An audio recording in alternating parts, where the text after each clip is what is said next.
Un homme fort protège les siens. Eh, bonjour. Eh, bonsoir. Ça va? Ça va? Aujourd'hui, je vais te raconter une histoire. Elle s'est passée dans les années 70. Notre héros, qui s'appelle Jeff. Nous allons appeler notre héros Jeff, parce que je connais un Jeff et j'adore Jeff. Il a pas encore 60 ans. Nous sommes dans les années 70. Il est donc né dans les années 10. Quand on dit ça comme ça fait bizarre. 1900, évidemment. Donc il n'a pas encore 60 ans. Il est au chômage. Et il est serveur, garçon de salle, pour être plus précis. Il a eu un moment dans sa vie où il a été maître d'hôtel. Mais ça c'était avant. Et de temps en temps, il y a un bar en bas de chez lui qui l'appelle pour faire des extras. Et là on l'a appelé ce matin. On lui a demandé s'il pouvait faire un extra pour le soir même. Par contre tu vas commencer aux alentours de 22 heures. Il est étonné parce que d'habitude quand il fait des extras il les fait beaucoup plus tôt. Mais bon, il a besoin d'argent, alors il accepte. Un extra, c'est payé plus. Comme il a pas grand chose, ça fera toujours ça en plus. Et j'allais dire une bêtise, je me la garde. Et du coup, 22 heures arrive. Il se dirige dans ce fameux bar. Il entre à l'intérieur et il est étonné parce qu'il y a beaucoup de monde. Et il y a de la musique rock qui passe. Mais il y a beaucoup de monde. Il y a beaucoup plus de monde que d'habitude. Et il regarde et en fait il voit que... Alors c'est un bar qui est assez particulier parce qu'il a une petite piste de danse de ce bar. Et sur la piste il y a beaucoup de monde qui danse. Il s'approche, il regarde et il voit plein de gens, soit en couple, soit seuls, en train de danser. Et il y a le Titi qui les fait monter en pression. Allez, on y va, donnez tout ce que vous avez, donnez tout ce que vous avez. C'est parti pour un quart d'heure de folie. Et il augmente le volume et les gens se mettent à danser encore plus rapidement. Il s'approche du comptoir. Il dit bonjour à ses collègues, il va dans la réserve, il enfile sa veste de serveur, une veste blanche. Et il vient revoir ses collègues et leur demande ce qui se passe. Et on lui explique qu'on a organisé la soirée du rock. En fait, c'est un concours qui fait qu'il va y avoir plein de gens qui vont danser. Alors là, en l'occurrence, il y avait déjà à peu près 80 personnes qui étaient inscrites. Ils s'en prennent pas plus.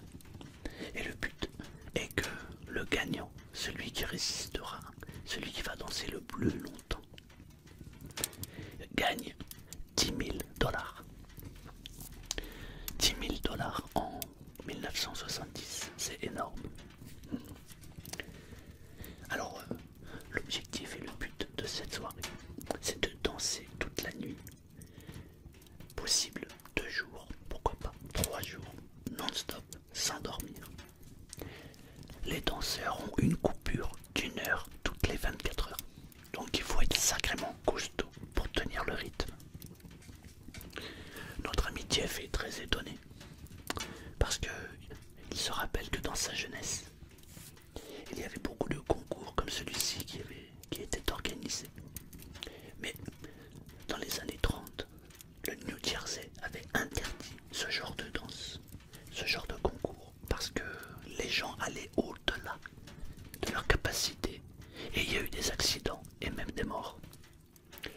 Mais là on est dans les années 70, on ne sait pas quoi faire pour s'amuser, alors on ressort les classiques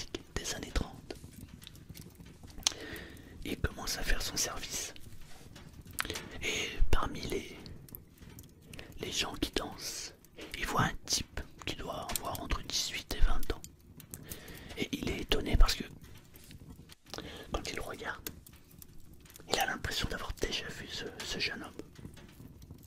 Alors, il s'approche. Et c'est bizarre. Ce type me dit quelque chose et en même temps, il voit pas qui ça peut être. Et il le regarde danser. Et il a une manière de danser qui est très particulière. Il est très énergique. Et il a de la classe. Je dis waouh, mais je connais ce gars, je connais ce gars, je connais ce gars. Bon, il cherche dans ses vieux souvenirs. Et il y a un souvenir qui revient à lui. C'est pas possible. Non, c'est pas possible. Et il oublie cette image. Non, non, c'est pas possible. C'était dans les années 30. C'est impossible. Impossible, impossible. Non, non, c'est pas possible. Il a la tête dans les nuages. Parce qu'il repense à ce que le type qui est en face de lui fait penser. Là, il y a un client qui l'interpelle. Eh oh, oh, Jeff, t'attends quoi? Ça fait 2 fois que je te demande un whisky, tu me l'as toujours pas sorti. Alors il sort de ses pensées, il sert le client. Et puis il sert d'autres clients. Et la nuit continue. Maintenant, ils ne sont plus 80 à danser. Il y en a la moitié qui a arrêté. Il faut dire qu'ils ont commencé le matin même. Ça fait plus de pratiquement 14-15 heures qu'ils sont en train de danser. Toutes les 15 minutes, avec un repos de 5 minutes, ils ont obligation de se lever et de danser. Il y a une ambiance de fou. Il y a des gens qui parient. Moi je pense que ça va être un tel. Moi je pense que ça va être lui. Mais il faut dire que le jeune danseur a un charisme incroyable. La personne que Jeff croyait connaître, ou croit connaître, c'est le favori. Tout le monde a les yeux braqués sur lui. Quand il danse, il a une façon juste incroyable de faire des mouvements. Ces mouvements de pieds et de mains est juste incroyable. Quand on le regarde, on a l'impression qu'il bouge en même temps que le vent. Tout le monde est fasciné par ces mouvements. Mais Jeff repense aux années 30 et il repense à la personne qu'il connaissait à l'époque et qui lui fait penser à ce jeune homme. Non, c'est pas possible, c'est pas possible. Non, non, non, c'est pas possible. C'est pas possible, ça peut pas être lui. C'est pas possible. Et pourtant les mimiques, les gestes, tout correspond à cette personne. Alors il continue son service tranquillement. Et puis la fin du service arrive. Et maintenant ils sont plus que 20 sur la piste. 20 personnes à danser. Et le jeune est le favori. Tout le monde parle de lui. Tout le monde le regarde avec des yeux ébahis. Il danse tellement bien. Il a tellement d'énergie. C'est incroyable. Il y a une effervescence dans le club. Jeff finit le travail et il rentre chez lui. Il habite pas loin, il habite juste au-dessus, une rue plus loin. Il va se reposer. Il ferme les yeux, mais il n'arrive pas à dormir. Il a l'image de ce jeune qui le hante. En fait, quand Jeff était jeune, il avait 18-20 ans, il avait un ami à lui. On l'appelait John. John adorait danser. C'était une passion pour lui. Il paraît même que John avait appris à danser avant d'apprendre à marcher. C'est pour vous dire. C'est un passionné de danse. Et John avait l'habitude de faire des concours exactement comme celui de ce soir, que celui qu'il y avait en ce moment.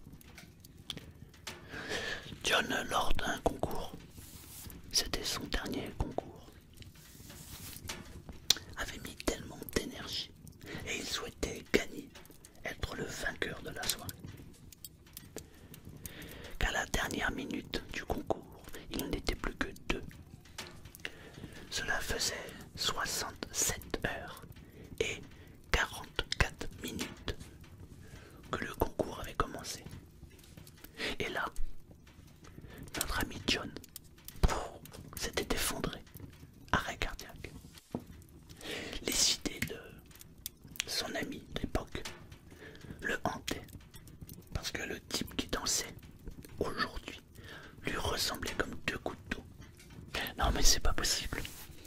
possible. C'est impossible. C'est pas possible, il est mort, je l'ai vu de mes yeux. Ça peut pas être lui, c'est impossible. Il n'arrive pas à s'endormir. Alors il ferme les yeux, il se lève, il boit un verre, il se recouche. Mais il n'arrive pas, il a toutes ses pensées qui le hantent. Il y a ce vieux souvenir qu'il tracasse. Mais il va bien falloir qu'il dorme un peu parce que il va falloir qu'il retourne faire finir l'extra. Et à son âge, si on dort pas un peu, c'est compliqué. Alors pendant maintenant, il arrive quand même à s'endormir. Il dort un peu. Mais il est réveillé en sursaut. Il vient de revivre la scène qu'il avait vécue dans les années 30. Il se lève. Il change de t-shirt. Parce que il vient de passer une très mauvaise nuit et son t-shirt est trempé de sueur. Il pense au numéro du jeune homme. Il avait le brassard numéro 63. Mais le numéro 63, c'était aussi le numéro de son ami. Ça fait beaucoup de coïncidences quand même. Il est très inquiet et en même temps, il se dit non, c'est pas possible. Ça peut pas être lui. Il a déjà entendu parler de réincarnation, de trucs comme ça, mais il y croit pas. C'est juste des coïncidences. Certes, il ressemble à mon ami d'enfance. Il danse comme lui. Il a les mêmes mimiques. Il le brise le vent comme mon ami. Il a le même numéro de brassard que mon ami. Mais non, c'est pas possible. Ça peut pas être lui. Ça peut pas être lui. C'est pas possible. Il boit un café et il décide d'aller au bar. Même s'il arrive avant, et même s'il sait qu'en arrivant avant, il ne sera pas payé, c'est pas grave. Il ne peut plus rester dans sa chambre. Il veut voir ce danseur. Alors il descend les marches, il se retrouve dans le café là-bas. On lui fait remarquer que c'est pas parce qu'il est arrivé en avance qu'on va le payer. Ça, il le savait. Et il y a toujours cette ambiance. Mais maintenant, il ne reste plus que 10 candidats. Ils ne sont plus que 10. Et il n'y a que des gens hyper motivés. Tout le monde veut gagner les 10 000 $. C'est une très très belle opération marketing pour le patron. On en a même parlé à la radio de cet événement. Parce que d'une part, il a bravé les interdits. Mais aussi parce que la prime est de 10 000 $. Alors, comme on en a parlé à la radio, le café est encore plus bondé que d'habitude. Il a beaucoup de monde. Et les paris continuent. Tout le monde parie sur le numéro 63. C'est le favori. Alors Jeff enfile sa veste et il continue à servir. Mais il n'arrête pas de jeter un œil sur ce numéro 63. Il ressemble tellement à son ami d'enfance. Il a les mêmes mimiques. Il a le même numéro. C'est ça qui est incroyable. Le numéro 63, c'est le même numéro que portait son ami. Lorsqu'en 1930, il s'est effondré sur la piste. Mais non, c'est pas possible, c'est pas possible. Ça ne peut être que des coïncidences. Ça non, c'est pas possible. La réincarnation, il en a déjà entendu parler, mais il n'y croit pas. C'est pas possible, c'est des coïncidences. Mais plus il le regarde, et plus il est inquiet. Parce que les heures défilent de plus en plus. De plus en plus. On arrive à la 60e heure. Ils ne sont plus que 4 sur la piste. Et le DJ les chauffe de plus en plus. Ce qui est incroyable, c'est que pour le brassard numéro 63, plus ça bouge et plus il bouge. On peut déjà sentir la fatigue chez les autres danseurs, mais pas chez lui. On dirait qu'on lui a installé des piles et qu'il est surexcité à l'idée de se dire je vais gagner ces 10 000 $.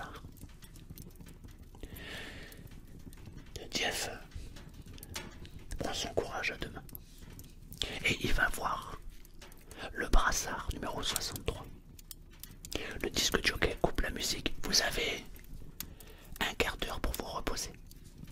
Et Jeff va le voir et il ramène un plateau et il lui dit: tenez, je vous ai amené une boisson fraîche pour vous désaltérer. Le jeune prend machinalement la boisson, lui dit merci. Et Jeff veut lui parler. Vous êtes originaire d'où exactement? Il a juste le temps de lui dire: je viens du New Jersey. Il boit une petite gorgée qui s'endort. Il est tellement fatigué qu'il n'a plus envie d'écouter la musique ni Jeff. Juste quand il a eu le temps de lui dire qu'il était originaire du New Jersey, Jeff a failli avoir un arrêt cardiaque. Parce que son ami, lorsqu'il avait fait son concours et qu'il était décédé sur la piste, c'était dans le New Jersey. Ça fait beaucoup de coïncidences.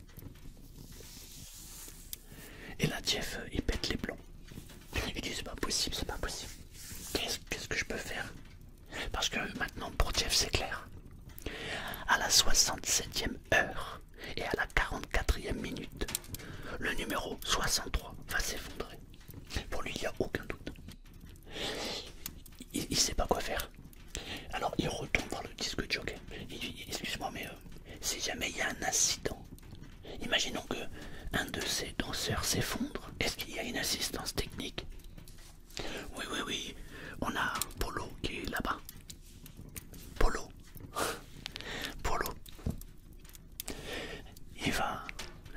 Il ouvre une porte, il ouvre une deuxième porte, et là il se retrouve dans une salle.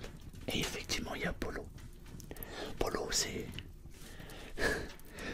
un pompier à la retraite qui aime bien boire la bière. Et donc quand il ouvre la porte, il trouve Polo affalé sur un fauteuil, à moitié endormi avec une bière à la main.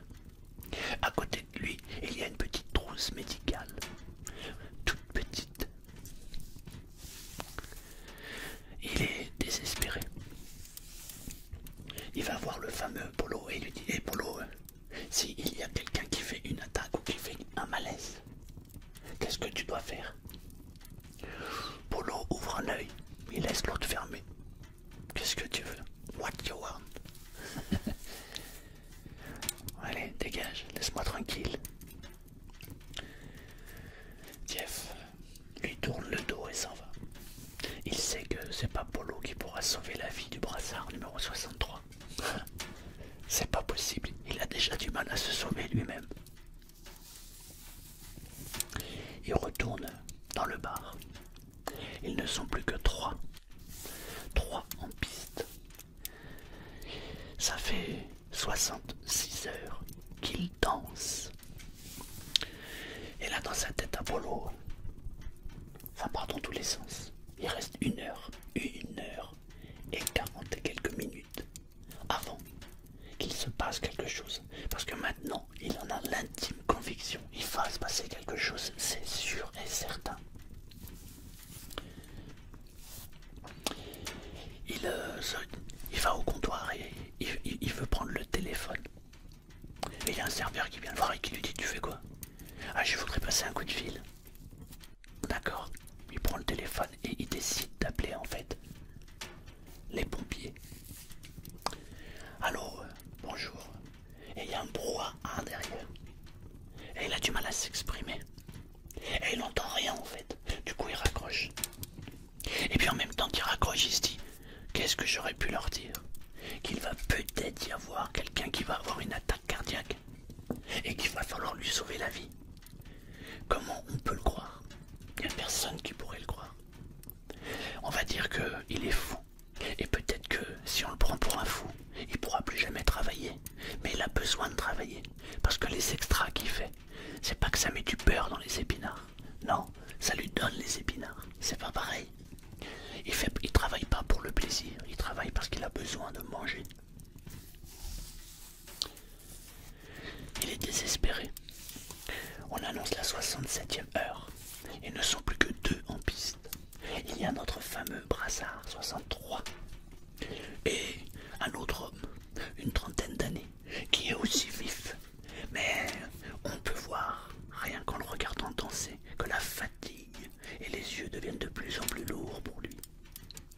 si le sommeil était en train d'entrer dans son corps et de ses yeux, comme s'il avait envie de dormir et de se plonger dans un sommeil. Et notre brassard 63, lui, il est tout excité. 67h30. Jeff, pour lui, ça devient de plus en plus difficile, de plus en plus dur. Qu'est-ce que je peux faire? Et le Gigi et Eva, on est reparti pour un quart d'heure de danse. 67h38. Mon Dieu, qu'est-ce que je vais pouvoir faire? Et il voit Jeff. Jeff regarde les deux. Le deuxième commence à faiblir. On voit que lui, c'est de plus en plus fatigué. Par contre, le brassard 63, il est toujours autant excité. C'est même à se demander comment il fait. On dirait qu'il est aussi frais que quand il a commencé. 67h43. Il reste 1 minute. Jeff, il sent, il le voit. Jeff se met à courir. Il sort dehors. Il voit un panneau où il y a marqué briser la glace en cas d'urgence. Il brise la glace, il prend le téléphone, il tombe directement sur la police. Allô, centrale, oui, qu'est-ce que je peux faire pour vous? Oui, je suis au bar, le New Jersey. Le bar s'appelle le New Jersey. Oh, incroyable. Et il y a une bagarre, il faut que vous veniez immédiatement, il y a du sang partout. Et il raccroche, il retourne dans le bar. Il reste 30 secondes. Ça va être les 30 secondes les plus longues pour Jeff. On lui demande de servir des verres, mais il peut pas. Il est focalisé sur la piste. Et à la 67e heure et à la 44e minute et quelques secondes, le brassard numéro 63, boum, s'effondre sur la piste. On éteint la musique, il y a un silence de mort, ça crie dans tous les sens. Ah, qu'est-ce qui se passe? On essaie, les gens s'écartent. Et là, à la 69e minute et quelques secondes, des policiers font éruption dans le bar parce qu'on leur a dit qu'il y avait une bagarre. Mais il n'y a jamais eu de bagarre. Alors les policiers sont là. Le brassard 63 est au sol. Un des policiers regarde. Il a été secouriste et il est pompier volontaire, en plus de sa vie normale. Et alors, le policier ne se pose aucune question. Il se met à courir. Il se jette sur le brassard numéro 63 et il lui pratique un massage cardiaque. Les pompiers sont appelés. Quelques minutes plus tard, ils arrivent. Ils prennent le relais. Et le brassard numéro 63 finit à l'hôpital. Jeff est soulagé. On peut même dire qu'il est content. Il a sauvé la vie de ce jeune homme. Mais maintenant, il doit vivre avec la question suivante. Pour quelle raison il a revécu? Pour quelle raison il a revécu la même histoire? Quel était le but de ce passage, de ce morceau de vie? Il faut dire que depuis que l'incident s'était passé lorsqu'il était jeune, il n'avait cesse de penser à son ami. Et il se demandait qu'est-ce qu'il aurait pu faire pour le sauver. Finalement, c'est peut-être un signe du destin, un signe de son ami, qui l'a instantanément soulagé. Parce qu'à partir de ce jour-là, Jeff a été le plus heureux des hommes. C'est comme si il avait effacé la tête envers son ami. Incroyable.